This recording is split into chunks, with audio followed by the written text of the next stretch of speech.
mhosva yangu yandakaita unlawful entry and theft. It's 12 counts dzenyaya ye-unlawful entry and theft. Ndaifambawo mukati menzvimbo dzakaita naMukobha 6, Mukobha 7 kuGweru. Ndaifamba every Sunday vanhu vaenda kumachurches. Ndanga ndiri ndega pazvinhu izvi, ndandisina munhu wandaita naye.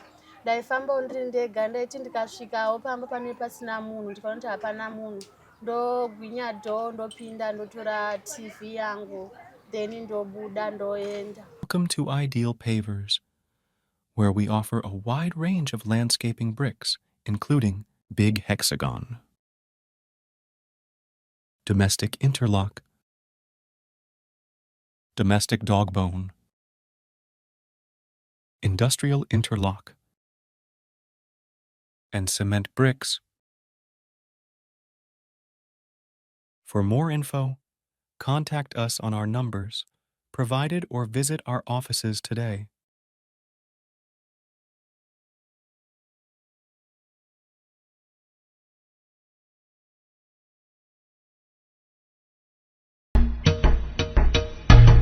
Come to Raphael Signs, where we transform your everyday moments into extraordinary memories with our bespoke mug printing services. Whether you are looking to immortalize a cherished photo, celebrate a special occasion, or promote your brand with a personal touch, our high-quality custom printed mugs are the perfect solution, which are ideal for gifts and corporate giveaways. Choose Raphael Signs for your mug printing needs. Call us now on the number on your screen for a free quotation, or visit us at 91 Livingston Avenue, corner 8th Street, Shilo Building, Harare, Zimbabwe.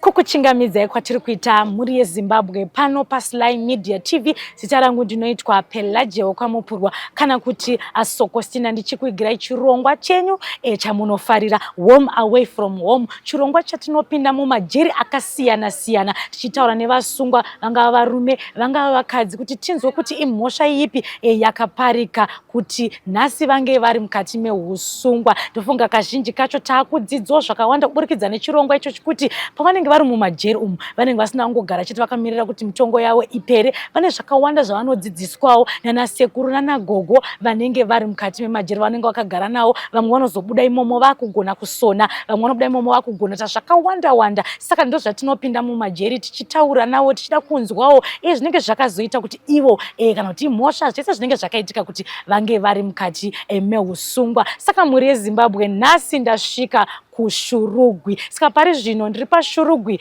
female prison, panoona mukana wekutaura nemusikana Blessing Kelly Mwakurudza ane makore 22 years. Saka panguva ino regai tinzwe zvizere kubva kuna iye Blessing kuti imhosva ipi yakaparika kuti nhasi ari musungwa. Ndinokuchingamidza Blessing Mwakurudza. Basa makadi muri yeZimbabwe. Ini mhosva yangu yandakaita unlawful entry and theft. It's 12 counts dzenyaya ye-unlawful entry and theft. Ndaifambawo mukati menzvimbo dzakaita naMukobha 6, Mukobha 7 kuGweru. Ndaifamba every Sunday vanhu vaenda kumachurches. Ndanga ndiri ndega pazvinhu izvi, ndandisina munhu wandaita naye. Ndaifambawo ndiri ndega, ndaiti ndikasvikawo pamba pane pasina munhu, ndikaona kuti hapana munhu, ndogwinya dhoo, ndopinda, ndotora TV yangu, then ndobuda ndoenda. Saka ndakaita nguva yakati ndichiita ma-unlawful entry and theft. Ndingangoti pakaundi yekunopinda pakaundi 6 ndopandakazobatwa nepolisi, but ndachidhaina ndatoenda kunoita unlawful entry and theft. Ndatopedza ndakutofamba kuenda kumba, then muridzi wepamba ipapo ndopakandiona, ndobva ndichidzoka. Ndopandakasungawo nemapurisa ndokuzouyawo mukati mechitongo. kubata kwandakaita. Alright. Toda kuita tichidzoka mashure kuti pane zvimwe zvatinenge tisina kunyatsonzwa kuti tinenge zvasaririra. Mo Blessing Kelly. Watsanangurawo kuti nyaya yako ine 12 counts. Waita zvekunoba uchita lofu end uchipaza. Andika tingada kuziva kuti igore ripi rakaitika nyaya iyi yekuti wazobatwa number 6 wataura. Ndatanga kuzviita last year muna December. Ndipo pawakatanga kuzviita. Ndipo ndakatanga kuzviita ndikazosungwa this year muna May. Alright. Musi wacho wekubatwa uyu iwewe wanga wanoba pambapo wanga wanoba sei? Ende uye zvewanga wabei? Pamba apa ndanga ndaenda ndaitofamba nemuroad. Ndobva ndatotenga ndobva ndasvika ndaona pasina vanhu pakatofarwa door screen then door rakatoloka. Ndobva ndabreaka makeys osari 2. Ndobva ndapinda mukati ndikatora TV 32 inch. Ndobva ndakubuda kuenda kumba ndobva ndakasangana nemuridzi wepamba papa. Alright. Iwewe pawaikwanisa kunobreaka panenge pakaloka kudaro chicha waishandisa kuti ukwanise kubreaka malocks aya uchikwanisa kupinda imomo? Ndaiva nechimwe chisimbi so chandaishandisa. Ndicho chawaingoshandisa pese pawaiita kumabreaking ako. Saka toda kuziva kuti panotorwa TV waikwanisa sei kubuda naye usina kuona kuti wabata TV usati wabatwa? Waikwanisa sei uchicha waiwa nebag here waiwa nechi? Ndaishandisa changani bag. Yes. Ini ndoda kunyatsonzwisisa Mo Blessing. Wanyatsotora waisa muchangani bag TV. Yes. Ndira kuona kuti mafambiro nemabudiro acho waizoita kuti kunai mbokufungidzira Mobi kuti bag mune changani bag. Waizviita sei? Nda kumbonyatsonzwisisa. TV muchangani bag. Then ndovhara kumusoro kwebag ndongosengesa ifuna rongofamba muroad. Hakuna akambokufungira kana? Aiwa patime yacho hapana. Saka ava vepamba pamusui vakazokusvikira here uchiripo here kana kuti vakangokuona kuti vepamba apa vakasvika ndatobuda gate ndakuenda vakasvika vakandoona ndichivhara gate search ivo vari kure. Saka ndopa semuna anga ine musika aitengesawo mazepi chichi chakangoti customer yanga yachida chinhu. Ndopa akasvika kumba ndobva nowana madhoo akashama. Ndopa akabva anditsevera. Ndobva tonditi mirapo. Dzoka kunwa tadzokera chikanzi wapinda mumba mangu kaindikati chikanzi alright. So vatoti gara apa ndobvafonera mapurisa. Ndofonera mapurisa. Alright, taona wazo iwewe wabatwa nemhosva yako yekuita breaking. Uchienda kukoti uchinopiwa mutongo wako. Ndaenda kukoti ndakanopiwa 6 years. Wakapiwa 6 years. Kukoti ndikabvisirwa 2 years ne6 months. Ndikasarwa ne3 years 6 months. Masawa ne3 years 6 months. Apa uyu mutongo wakapiwa gore rino here? Ndakapiwa gore rino musi wa 5 June. Musi wa 5 June ndopa wakapiwa mutongo wako. Iwe uchipiwa mutongo uyu Mo Blessing wakanzwa sei? Ndakava kurwadziwa. Wakarwadziwa? Ndakava kurwadziwa. Alright. Iwe musi wacho waiva nemumiririri here? Aiwa ndandisina. Wanga usina munhu anokumiririra? Alright. Interesting story. Ndofunga panguva ino vadiwa vatariri tangada kuziva neniwo zvakare kuti tanzwa kuti wanga uchitobreaka. Tinowanzonzwa vari vakomana vanenge vafamba nezvimasimbi asi panapa tiri kuona iwe uri musikana waita zvinhu izvi.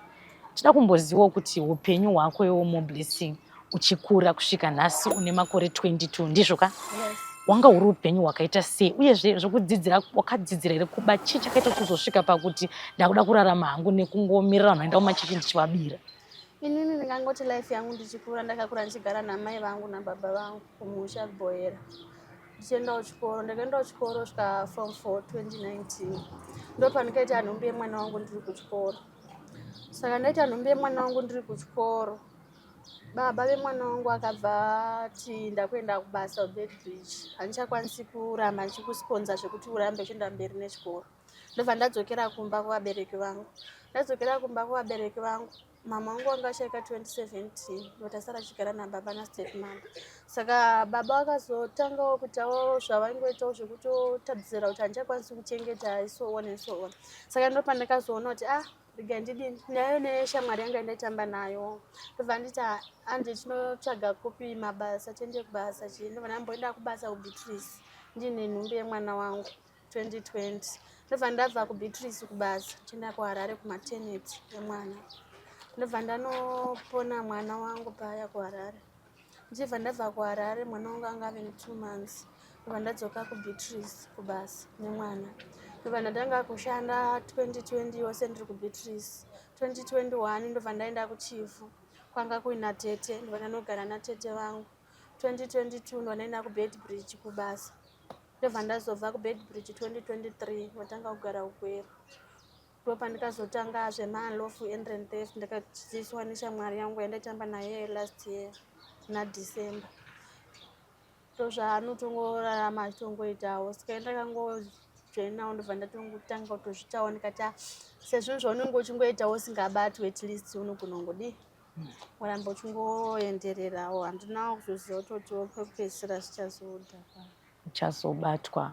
Nakuziva.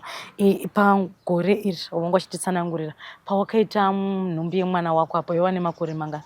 Pandakaita mimba yemwana wangu ndanga ndine 18 years. 18 years.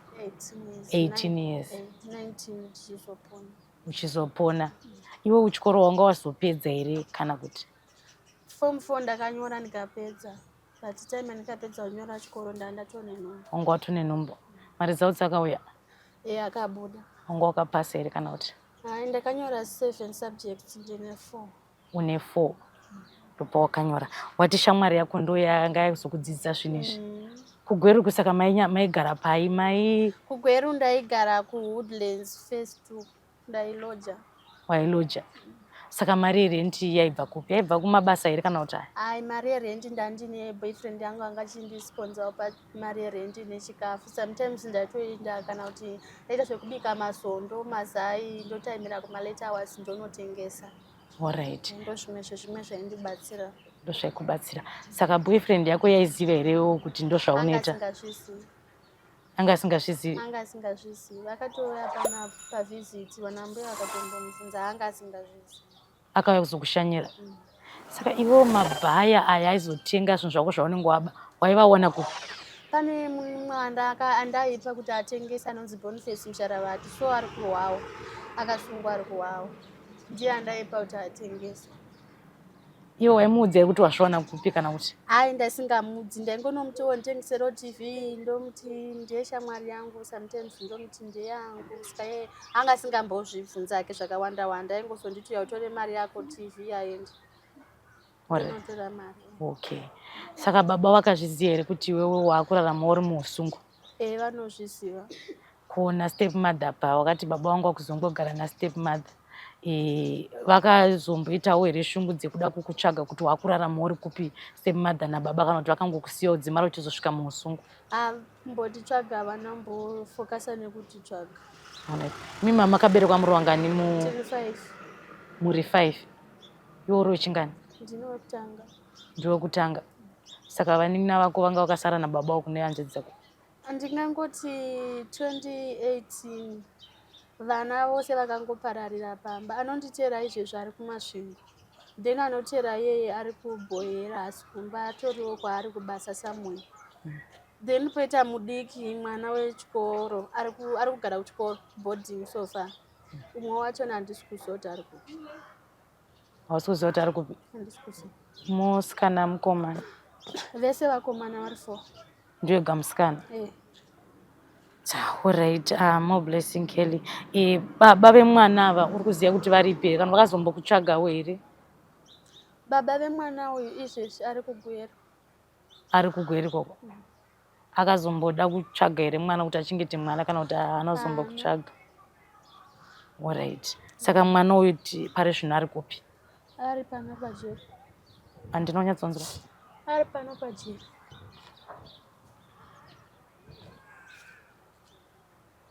Alright. Unaye pano paJeri? Ane makore mangani? Ane 4. Ane 4 years. Alright. Alright, more blessing. Chinyarara kuchema ndopfurira mberi ka? Alright.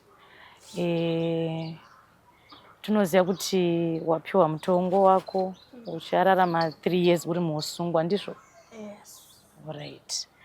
Pano pane maprogramu anoitwa nana sekuru ekutiwo usanyanya kuzoswera uchinyanya kufungisisa kuti upenyu huchaenda kupi, zvinozoita sei. Iwewo une here programu iwoyo wauri kuita wakamirira kuti nguva yako makore ako aya uchararama uri musungwa? Izvezvi programu andiri kuita panapa ndonge ndiri kugadheni, ndichingoitawo zvekurima muriwo zvichingo ndozvaunenge uchingoitako. Alright. Toda kunzwisisa, inini ndinovimba kuti pane rimwe dambudziko rekuti vazhinji kuno kumajeri vanenge vachiti vana vanochengetwa kusvika vane makore 2 years. Apa tiri kunzwa kuti mwana wako iwe ane 4 years. Tingada kuziva kuti iwewe ndiripi rubatsiro unoti kutoona kuti saka panenge paita kaproblem kuti mwana anofanira kuona kwekuita sei? Kwekuenda. Toda kupa mukana panguva ino totaura nemhuri yeZimbabwe zvauri kuda kubatsirwa nazvo, futi takatarisana nemwana nekuti watondizivisa kuti mwana ari unai muusungwa panguva ino.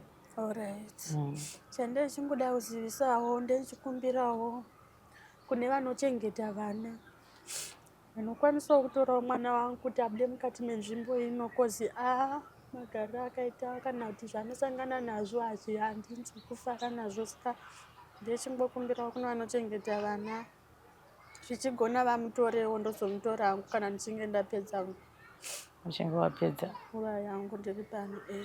Alright. Uyu musikana uyu shamwari yako iyi iye akabatwawo here kana kuti ari kukunze? Shamwari yangu pandakasungwa apa akangonzwa kuti ndasungwa akabva atoenda kuSouth, akabva atotisa. Alright, mablessing yako inosiririsa zvikuru kwazvo. Tiri kunzwa tiri kuona kune vanhu vari kuita izvozvo zvawaita uri kunzoko. Ndapiwo mashoko ekurudziro aungada kusiya kune vari kusangana nazvo izvozvo zvekuti vanenge vachibira vanhu zvawadzidzawo kubva panguva yawangogara uri mukati meusungwa. Mashoko andingada kungoudzawo vari kunze ndinongotiwo vanhuwo raramayo zvakanaka, munhu dzidza kushanda udye cheziya rako, chisiri chako munhu usatora. Muno mukati menzvimbo ino hongu munoita kuti vanhu tidzidze hunhu hwakanaka, asi haisi nzvimbo yakanaka kurarama nevanhukadzi. Saka ndinongokurudzirawo kuti munhu woshandisawo chako, kana usina shanda munhu udye cheziya rako. Ndo mashoko andingangoudzawo vanhu. Alright. Kwewo kumhuri kwawakaberekwa une mashoko wada kutaura kuvabereki vako kana kuti? Kuvabereki vangu ndinongotiwo kana vachinge vakateererawo panguva zvichange zvakufambawo masaisai, ndokumbira kuti vauye kuzondionawo sezvo handinawo zvinhu zvekushandisira mwana zvakakwana. Alright. Ndezvipi zvauri kuda kubatsirwa nazvo kuti ukwanise kushanda uri muusungwa? Zvakaita ndikwanisawo kutiwo mwana anawo chikafu chekuti azodyawo zvakaitawo shuga, dovi neporridge, sipo yekuwacha nesipo yekugezesa. Zvandinenge ndichingo. Alright. Mobita kusvika patoda kupendera edu chirongwa chedu anti chimbopukuta musodzi nditaure neni. Alright. Ndofunga tataura zvakawanda, tanzwa mararamiro awakaita kuzosvika nhasi mhosva yaparika. Wanga iri nyaya yekuti utsvagewo kurarama, ndizvoka. Ndofunga tichipendera edu chirongwa chedu. Ndinogona kunge pane zvandasirira pamwe zvawanga uchida kutaura kana kuti pane mubvunzo wana wachiti pamwe wakandibvunza ndozoudaira. Ndakukupa mukana tichivhara chirongwa kuti utaure zviri pamwoyo wako, zvaungada kutaura kumhuri yeZimbabwe, zvaungada kutaura kune vabereki vako, zvese zvauri kunzwa iwo pamwoyo pako kuti utaure nevari kuona panguva ino. Ini chandichingokumbirawo ndichocho kunyanya kuti mwana wangu dai kuti abvewo pakati penzvimbo ino. Ndo mashoko makuru andangori nawo wangu ekuti iyo ndichikumbira kuti vanochengetawo vana vakwanisawo kunditorerawo mwana wangu. Alright, tinokutenda more blessing nenguva ino yawatitendera kuti titaure newe. Tinovimba uchasarawo zvakanaka kudzimara uchizobudawo musungwa. Kana ndisingakanganisi wati unobuda after 3 years ndizvoka? Ndobuda 2026. 2026. Alright. muna October.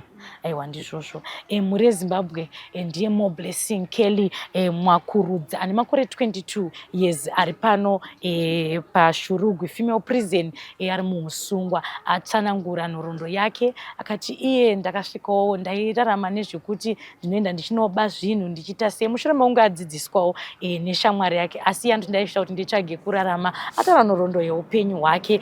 Saka muri Zimbabwe pari zvino musikana uyu More Blessing ari kupawo chichemo kwamuri kune vanoda kubatsira vari kwamatemana kwakasiyana siyana. Ari kuchema nenhau yekuti mwana wake anaye pari zvino muusungwa ende ari kuti handingade kuti mwana wangu ararame achisangana nezvatinenge tichisangana nazvo ari muno muusungwa. Kune vanoda kubatsira vachada kutiwo vanokwanisa kutora mwana wachigara naye vanogona kutibata. Ipapo nhamba dzangu dziripo pascreen kana kuti paSly Media ipapo munokwanisa kutibata kuti tikwanise kubatsana naMore Blessing mwana wake nekuti mutemo kuno kujeri unoti izvo anokwanisawo kuchengeta mwana ari pasi pemakore 2 years asi wake ane 4 years. Zvichira zvoti pakuita dambudziko rekuti mwana anofanira kuwanirwa kwokuenda ndodambudziko rasangana naMore Blessing. Ari kuchema kwamuri muri Zimbabwe kuti mumubatsirewo. Aregai ndikutendei nekuona chirongwa kama muchiita. Rambai muchiona chirongwa ichochi zvakare. Musakanganwe kulike, kufollowa nekusubscribe. Muchiramba muchiona chirongwa ichochi muchishewo nehama neshamwari dzenyu dzatinoona nacho home away from home. Regai ndikutendei zvakare ndichikusiyai panguva ino ndichitichisarai zvakanaka. Ndini wenyu Pelagia wekwamupurwa. Andatenda. Come to Raphael Signs, where we transform your everyday moments into extraordinary memories with our bespoke mug printing services. Whether you are looking to immortalize a cherished photo, celebrate a special occasion, or promote your brand with a personal touch, our high-quality custom printed mugs are the perfect solution, which are ideal for gifts and corporate giveaways. Choose Raphael Signs for your mug printing needs. Call us now on the number on your screen for a free quotation, or visit us at 91 Livingstone Avenue, corner 8th Street, Shilo Building, Harare, Zimbabwe.